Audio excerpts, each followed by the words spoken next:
ചില ദിവസങ്ങളില് ഭക്ഷണം കഴിക്കാൻ സമയം കിട്ടാതെ ഞാൻ ഡ്യൂട്ടിക്ക് ഓടി പോവാറുണ്ട്. അപ്പൊ ഡ്യൂട്ടിക്കിടയിൽ പെട്ടെന്നൊന്നും കഴിക്കാൻ പറ്റിയെന്ന് വരില്ല. പിന്നെ അവിടെ ചെന്ന് കഴിക്കാൻ ക്യാൻറ്റീന്റെ മുന്നിലേക്ക് കാലെടുത്ത് വെക്കുമ്പോഴാ ഉള്ളൊന്നും പിഴയാ. അത് ഈ ആവി പറക്കുന്ന ആഹാരം കണ്ടിട്ടൊന്നുമല്ല. ആ കാശൂടെ ഉണ്ടെങ്കിൽ ശ്രുതിയുടെ പഠിപ്പിനുള്ള ഫീസ് കൊടുക്കാന്ന് കരുതിയേക്കാം. പക്ഷെ അത് ഈ വീട്ടിലിരിക്കുന്ന അമ്മമാരൊന്നും ചിന്തിക്കാറില്ല. കുടുംബത്തിന് വേണ്ടി കഷ്ടപ്പെടുന്ന എന്നെ പോലുള്ള അച്ഛന്മാരുടെ ആദ്യം അതിനെ വീട്ടിലുള്ള ആരും ആലോചിക്കാറും ചിന്തിക്കാറൊന്നുമില്ല. അതൊന്നും അവരുടെ തെറ്റായിട്ട് ഞാൻ പറയുന്നില്ല. ഇതൊക്കെ ലോകത്തുള്ള എല്ലാ അച്ഛന്മാരുടെയും വിധിയ. പിന്നെ ചെറുപ്പം മുതലേ ശ്രുതി കാണുന്നത് കഴിഞ്ഞ പോയ ചെരുപ്പും കീറിയ കുപ്പായോ ഇട്ട് നടക്കുന്ന അച്ഛനല്ലേ. വില കൂടിയതൊന്നും ഉപയോഗിക്കാത്തൊരച്ഛൻ. അച്ഛന് എന്തെങ്കിലും വാങ്ങിക്കണമെന്ന് ചിന്തിച്ചപ്പോ ഈ തോർത്തവന്റെ മനസ്സിലേക്ക് വന്നത് അതുകൊണ്ടായിരിക്കും. ഇല്ലടാ മോനെ, വീട്ടിലിരിക്കുന്നതും വില കൂടിയ ഷർട്ടും പാന്റും വാച്ചും ഒക്കെ കെട്ടിട്ട് എന്താ കാര്യമില്ല. ഈ തോർത്ത് എനിക്ക് ഉപകരിക്കും. കുളിച്ചിട്ട് തോർത്താലെനിക്ക് എന്റെ മോനച്ഛന് സന്തോഷത്തോടെ വാങ്ങിക്കൊണ്ടെന്നല്ലേ. അച്ഛന് മതിയടാ സന്തോഷമായ അച്ഛൻ. ചില മാസം കൊടുക്കാന്ന് പറഞ്ഞ 50,000 കൊടുക്കാൻ ഇവന്റെ കാശില്ല. ഇതിനൊക്കെ വേണ്ടി കാശുണ്ട്. എവിടെ നിന്നാണ് കാശ്? സച്ചി, അതൊന്നും നീ അറിയണ്ട. അങ്കിളിന് കൊടുക്കാന്ന് പറഞ്ഞ കാശ് ഉറപ്പായിട്ടും കൊടുക്കും. അച്ഛാ വലിയൊരു തുകയും ചെലവാക്കിയിട്ടുണ്ട്. അന്ന് വേണ്ടി ഷോറൂമിൽ നിന്ന് ടി വി ഫ്രിഡ്ജൊക്കെ എടുത്തോണ്ട് പോയ ആ ടീമില്ലേ, അവരെ പോലീസ് നോക്കിയിരുന്നല്ലോ. അവരതിന്റെയൊക്കെ കാശ് വില കൊടുത്തിട്ടുണ്ടാവും. എടാ, അവൻ എനിക്ക് കാശൊന്നും തന്നിട്ടില്ല. ഞാനൊരു ബിസിനസ്മാൻ അല്ലേ. എനിക്ക് അങ്ങനെ പല വഴിയിലൂടെയും കാശ് വരും. നിനക്കിപ്പോ എന്താ ഇവന് കാശ് പറഞ്ഞു കിട്ടിയത്? നീ എന്തിനാ അതേക്കുറിച്ച് ആലോചിക്കുന്നത്?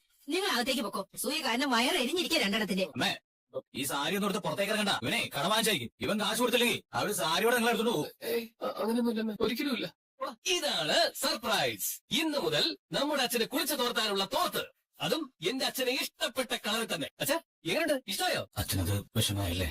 എന്റെ കൈ കിടന്ന് വളർന്ന മക്കളല്ലേടാ നിങ്ങൾ. തന്നോളം വളർന്നു എന്ന് ബോധ്യപ്പെടുമ്പോഴും നിങ്ങൾക്ക് എപ്പോഴും എന്റെ മനസ്സിൽ കൊച്ചുകുട്ടികൾ തന്നെ. എപ്പോഴും എന്റെ കയ്യിൽ തൂങ്ങി നടക്കാൻ വാശി പിടിക്കുന്ന സുധീയുടെ കുട്ടിക്കാല എന്റെ മനസ്സിലെപ്പോഴും. അവന്റെ കാര്യത്തിൽ ഇപ്പൊ എനിക്ക് സങ്കടമുണ്ട്. കർമ്മത്തില് എവിടെയോ പിഴച്ച പോലെ. എല്ലാരേക്കാളും അവൻ പഠിക്കാൻ മിടുക്കനായിരുന്നു. അതുകൊണ്ട് തന്നെ സ്വപ്നങ്ങൾ കൂടുതലായിരുന്നു എനിക്ക്. പക്ഷേ ഇന്നവൻ ചിന്തിക്കുന്നതും പ്രവർത്തിക്കുന്നതും ഒക്കെ മറ്റാരോ ആയിട്ടാ. വിടച്ച, അവനെ നന്നാക്കാൻ ആര് ശ്രമിച്ചാലും നന്നാവില്ല. അത് അവന്റെ കുഴപ്പമല്ല. അവന്റെ ജീവിതമാണ് ശരിയെന്ന് ചിന്തിക്കുന്നിടത്ത് ജീവിക്കുക. അവൻ ഇന്നും ഇപ്പോ നമ്മളൊക്കെ ആ സ്വഭാവം മനസ്സിലാക്കി കഴിഞ്ഞില്ലേ? അച്ഛാ, ഒഴുക്കിനനുസരിച്ച് നമ്മളങ്ങ് പോയാൽ മതി. സ്വന്തം കാര്യത്തിൽ അവൻ നിർബന്ധ ബുദ്ധി കാട്ടുമ്പോ അച്ഛനൊന്ന് കണ്ണു കിട്ടിയാൽ മതി, മാറിക്കോളൂ. പക്ഷേ ഞാനൊരു അച്ഛനല്ല. വാർദ്ധക്യം പ്രാപിച്ച സ്വപ്നം കാണരുതെന്ന് എവിടെയും പറഞ്ഞിട്ടില്ല. എന്റെ മക്കള് എനിക്ക് ചുറ്റും സ്നേഹം കൊണ്ട് വീർപ്പ് മുട്ടിക്കുന്ന സ്വപ്നം കാണാൻ ആഗ്രഹിച്ചുകൊണ്ട് എനിക്ക്. പക്ഷേ സ്വപ്നത്തിൽ പോലും അത് വരുന്നില്ല. അവിടെയും ഇതൊരു കാത്തിരിപ്പ് എനിക്ക്. കേട്ടിട്ടില്ലേ, മാനത്തോളം സ്വപ്നം കണ്ടാലേ കൈക്കുമ്പോഴോളം ലഭിക്കുന്നു. ഇവിടെ അതുമില്ല. അച്ഛാ, മക്കളിൽ ആരോടെ സ്നേഹം അച്ഛനോട് ചോദിച്ചാൽ ഒരുപക്ഷെ അച്ഛൻ ഒരാളെ ചേർത്ത് പിടിക്കുമായിരിക്കും. പക്ഷെ അച്ഛന്റെ മനസ്സിൽ എല്ലാ മക്കളും ഒരുപോലെയാ. അച്ഛൻ സുധിയെ ഒരുപാട് സ്നേഹിക്കുന്നുണ്ട്. ഞാൻ കേട്ട ആദ്യത്തെ കാഴ്ച അവന്റെ ചിരി കണ്ടല്ലടാ. മക്കളെ സ്നേഹിക്കാനായിട്ട് ഞാൻ പഠിച്ചു. വളർന്നപ്പോ സ്നേഹം ഞാൻ ആഗ്രഹിച്ചതുപോലെ കിട്ടിയത് നിന്നിൽ നിന്ന്. അത് ഞാൻ അവൾ ആസ്വദിച്ചു. പക്ഷെ എവിടെയോ ഒരു ശൂന്യത വന്നിരുന്നു. അത് സുധിയുടെ സ്നേഹത്തോടെയുള്ളൊരു ചിരിയായിരുന്നു. അച്ഛാ, സ്വപ്നങ്ങൾ കണ്ടു വളർന്നവനാ ഞാൻ. പിന്നെ എപ്പോഴും അതൊക്കെ കൈവിട്ടുപോയി. ജീവിക്കാനും അറിയാതെ പോയി. പക്ഷെ ഒന്നു മാത്രം അറിയാറ്, എന്റെ അച്ഛനെയും അച്ഛനെയും സ്നേഹിക്കാൻ. എനിക്ക് നീക്കിയിരിപ്പൊന്നുമില്ല. ഒരുപാട് ചെലവ് ചെയ്ത് ചുറ്റുള്ളവരുടെ ബഹുമാനം വാങ്ങിക്കാനും അറിയില്ല. പക്ഷെ അച്ഛനെ ഞാൻ ഒരുപാട് സ്നേഹിക്കാം. സ്നേഹമല്ലാതെ എന്റെ ഒന്നുമില്ല അച്ഛാ. അത് ഞാൻ തരാം ഒരുപാട്. പക്ഷെ എന്റെ അച്ഛൻ അറിയരുത്. ഈ ചിരിക്കുന്ന മുഖമല്ല അച്ഛാ എന്റെ ബലം. അപ്പൊ എന്റെ അച്ഛന്റെ മുഖം ഒന്ന് മാറിയ അറിയാടാ. എവിടെ വീണാലും നീ എന്നെ വാരിയെടുക്കുമെന്ന് എനിക്കറിയാം. 3 മക്കളും എന്നെ ചുറ്റും നിന്ന് ചേർത്ത് പിടിക്കുമെന്ന് വെറുതെ ഞാൻ സ്വപ്നം കണ്ടോളാം. പക്ഷെ നീ എന്നെ ചേർത്ത് പിടിച്ചോളണം അച്ഛാ. എന്നാലും എന്റെ സുധി, എനിക്ക് നെക്ലേസ് ഒക്കെ. അല്ല, ഇതെല്ലാം കൂടി 10 lakhs ആയോ? എല്ലാം കൂടി 10 lakhsനടുത്തായി. ഇത് മാത്രോ? നിനക്ക് വേണ്ടി ഞാൻ എന്തൊക്കെ വാങ്ങിയാ നോക്കിയേ. 5,000ന്റെ പാർട്ടി വെയർ ചുരിദാർ. ഇത് പിന്നെ അതെ, അതൊക്കെ ഞാൻ പിന്നെ നോക്കിക്കോളാം. അല്ല, ഇതൊക്കെ വാങ്ങാൻ സുധിയുടെ എവിടുന്ന് ഇത്രയും ക്യാഷ്? അതൊക്കെ ഉണ്ട്. എവിടുന്നാ കാശ് കിട്ടിയത്? എന്റെ ശ്രുതി അന്ന് ബാങ്കിന്റെ ക്രെഡിറ്റ് കാർഡിന് അപ്ലൈ ചെയ്തിരുന്നല്ലോ, ആ കാർഡ് കിട്ടി. അപ്പോ ഇതെല്ലാം ക്രെഡിറ്റ് കാർഡിലാണോ വാങ്ങിയത്? അതെ. ഈ ക്യാഷ് ഒക്കെ കൃത്യസമയത്ത് തന്നെ തിരിച്ചടയ്ക്കാൻ പറ്റുമോ? തിരിച്ചടച്ചില്ലെങ്കിൽ നല്ല ഇൻട്രസ്റ്റ് കൊടുക്കേണ്ടി വരും. അതൊക്കെ ഈസി ആയിട്ട് തിരിച്ചടയ്ക്കാന്നേ. എന്നാലും എന്താ, ഞാൻ ക്രെഡിറ്റ് കാർഡ് ഉപയോഗിച്ച സാധനങ്ങൾ വാങ്ങിയതൊന്നും നിനക്ക് ഇഷ്ടപ്പെട്ടില്ലേ? എന്നോട് ദേഷ്യം തോന്നുന്നുണ്ടോ? ഒരു ദേഷ്യമില്ല. നെക്ലേസ് ഒക്കെ അല്ലേ വാങ്ങിയത്? അതൊരു ഇൻവെസ്റ്റ്മെന്റ് ആണല്ലോ. ആന്റിക്കും സന്തോഷായി. സച്ചിയേട്ടൻ വാങ്ങിക്കുന്ന സ്വർണം മാത്രമേ കഴുത്തിലിടൂന്ന് രേവതി ശപഥം ചെയ്തിട്ട് കാലം എത്രയായി?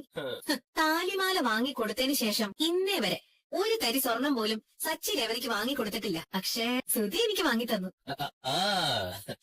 അവനെ കൊണ്ട് അതിനൊന്നും പറ്റില്ലെന്നേ. അവനാര്? ഈ ഞാനാര്? ബാങ്കുകാർ ഇങ്ങോട്ട് വിളിച്ചാ എനിക്ക് ക്രെഡിറ്റ് കാർഡ് തന്നത് അവന് കൊടുക്കൂ. അവനും എന്നെ പോലെ സിവിൽ സ്കോർ ഒന്നും ഇല്ലല്ലോ. അതെ, ക്രെഡിറ്റ് കാർഡ് ബില്ലൊക്കെ കറക്റ്റ് ആയിട്ട് പേ ചെയ്യണം സുധി. അതൊന്നും പ്രശ്നമില്ലെന്നേ. ഇപ്പൊ നമ്മുടെ ഷോറൂം നല്ല രീതിയിൽ റൺ ചെയ്യുന്നുണ്ടല്ലോ. നമുക്ക് കുഴപ്പമില്ലാത്ത വരുമാനമുണ്ട്. ഇപ്പോ കുറേശ്ശെ ആയിട്ട് നമ്മുടെ ലൈഫ് മാറിക്കൊണ്ടിരിക്കുക. ഇതിനൊക്കെ കാരണം എന്റെ ശ്രുതിയാ. ഞാനോ? അതെ, നീ എന്റെ ലൈഫിലേക്ക് വന്നതിന് ശേഷമാണല്ലോ എന്റെ ലൈഫ് കുറച്ചുകൂടി ബ്രൈറ്റ് ആയത്. നീ കൂടെ ഉണ്ടായിരുന്ന മാത്രം മതി ശ്രുതി. ഞാൻ ഇങ്ങനെ ഉയരങ്ങളിലേക്ക് കയറി കയറി കയറി പൊയ്ക്കൊണ്ടിരിക്കും. ആണോ? ഞാൻ ആഗ്രഹിച്ചതുപോലെ ഒരു നാൾ ഞാനൊരു മൾട്ടി മില്യണർ ആവും ശ്രുതി, മൾട്ടി മില്യണർ. നീ എന്റെ ഭാഗ്യമാണ് ശ്രുതി, ഭാഗ്യം.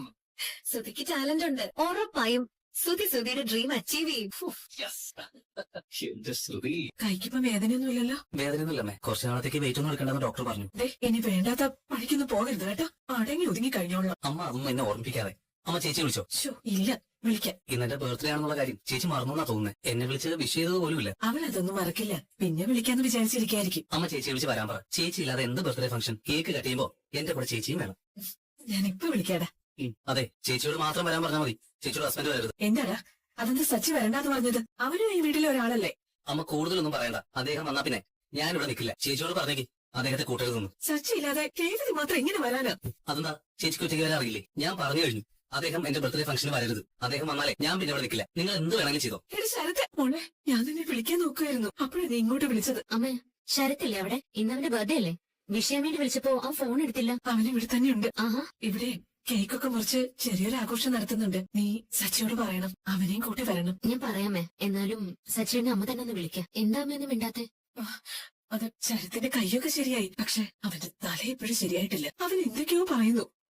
അവൻ എന്ത് പറഞ്ഞെന്നാ? അത് ഫംഗ്ഷന് സച്ചി വരാൻ പാടില്ലെന്ന്, അവനെ വിളിക്കാൻ പാടില്ലെന്നാ പറയുന്നത്. അങ്ങനെയൊക്കെ പറയാൻ മാത്രം അവൻ വളർന്നുല്ലേ? ഫംഗ്ഷന് സച്ചി വരണമെന്ന് തന്നെ എന്റെ ആഗ്രഹം. പക്ഷെ സച്ചി വന്ന ശരത് എന്തെങ്കിലുമൊക്കെ പറയും. എല്ലാവരുടെയും മുമ്പിൽ വെച്ച് സച്ചി അപമാനിക്കപ്പെടും. പ്രശ്നമാകും. മോളെ, നല്ല പേടിയുണ്ട് അമ്മയ്ക്ക്. അമ്മ അവനൊന്ന് ഫോൺ കൊടുത്തേ. അത് മോളെ, ശരത്തെ ഇങ്ങ് വന്നേടാ. എന്താ അമ്മേ? രേവതിയാ, സംസാരിക്കേ സംസാരിക്കാൻ. സോറി ചേച്ചി വിളിച്ചത് ഞാൻ ഇപ്പോഴാണ് കണ്ടത്. ഫോൺ സൈലന്റ് മോഡിലായിരുന്നു. എന്താണ് നിന്റെ മനസ്സിൽ? എന്താ നിന്റെ വിചാരം? വലിയ ഓർഡർ കിട്ടുന്ന കേട്ടു. അത്രയ്ക്ക് നീ വളർന്നോ? ചേച്ചി അതിന് ഞാൻ എന്ത് ചെയ്തു? ബർത്ത്ഡേ ഫംഗ്ഷന് സച്ചേട്ടൻ വരണ്ടെന്ന് നീ പറഞ്ഞില്ലേ? എന്തൊരു അഹങ്കാരടാ നിനക്ക്. അദ്ദേഹം വരുന്നത് എനിക്ക് ഇഷ്ടമല്ല. ഫംഗ്ഷന് ചേച്ചി മാത്രം വന്നാൽ മതി. എടാ, അദ്ദേഹം വരാത്ത ഫംഗ്ഷന് ഞാൻ മാത്രം എങ്ങനെ വരാനാ? ചേച്ചി അദ്ദേഹത്തിന് എന്നെ ഇഷ്ടമല്ല. എന്താ അദ്ദേഹം വന്നാല് അതും ഇതൊക്കെ പറഞ്ഞ് വെറുതെ പ്രശ്നം ഉണ്ടാക്കും. അന്ന് അച്ഛന്റെ ആണ്ടിലൊന്നപ്പോ കണ്ടല്ലേ, എല്ലാവരുടെയും മുന്നിൽ വെച്ച് നമ്മളെ അപമാനിച്ചിട്ടാ പോയത്. അന്ന് പ്രശ്നം ഉണ്ടാക്കിയത് അവനല്ലല്ലോ. എനിക്ക് അദ്ദേഹത്തെ കാണുന്ന പോലും ഇഷ്ടമല്ല. എന്റെ ബർത്ത്ഡേ ഫംഗ്ഷന് അദ്ദേഹം ഉണ്ടാവാൻ പാടില്ല. ചേച്ചി ഉറപ്പായിട്ടും വരണം, വന്നിരിക്കണം. ശരത്തെ, ചേച്ചി അദ്ദേഹത്തെ കൂട്ടി ഇവിടെ വന്ന ഞാൻ ഇവിടെ ഇറങ്ങിപ്പോവും. കേക്ക് പിന്നെ നിങ്ങൾ കട്ട് ചെയ്യേണ്ടി വരും. ഫംഗ്ഷൻ നിങ്ങൾ തന്നെ നടത്തിയാൽ മതി. വൈകുന്നേരം ചേച്ചി വരണം. എന്റെ ജീവിതത്തിലെ ഏറ്റവും സന്തോഷമുള്ള ദിവസമായിരുന്നു. ആ സന്തോഷം കെടുത്തരുത്. ചേച്ചി വരണം, അദ്ദേഹം കൂടെ ഉണ്ടാവരുത്. എടാ ശരത്തെ, മോളെ അവൻ പുറത്തേക്ക് പോയി. പറഞ്ഞത് കേട്ടില്ലേ? ഇനി എന്താ ഇപ്പൊ ചെയ്യാ? അവന് സച്ചേട്ടന് ഇഷ്ടമല്ല. ഒരു ശത്രുവിനെ പോലെയൊക്കെ കാണുന്നത്. സച്ചേട്ടൻ പറയുന്നതും ചെയ്യുന്നതൊക്കെ അവന്റെ നല്ലതിന് വേണ്ടി മാത്രം. അതാണെങ്കിൽ അവന് മനസ്സിലാവുന്നില്ല. ഇവര് തമ്മിലുള്ള പ്രശ്നം ഇനി എന്നാണാവോ തീരാ? ഇതിനിടെ കിടന്ന് വിഷമിക്കുന്നത് മറ്റുള്ളവരും. മോളെ, നീ എന്ത് തീരുമാനിച്ചു? ആലോചിക്കട്ടെ. അമ്മ വിഷമിക്കണ്ട. എന്തായാലും ഫംഗ്ഷനൊക്കെ നല്ല രീതിയിൽ തന്നെ നടക്കണം. ഞാൻ പിന്നെ വിളിക്കാം. ശരി മോളെ. ശരി അമ്മ.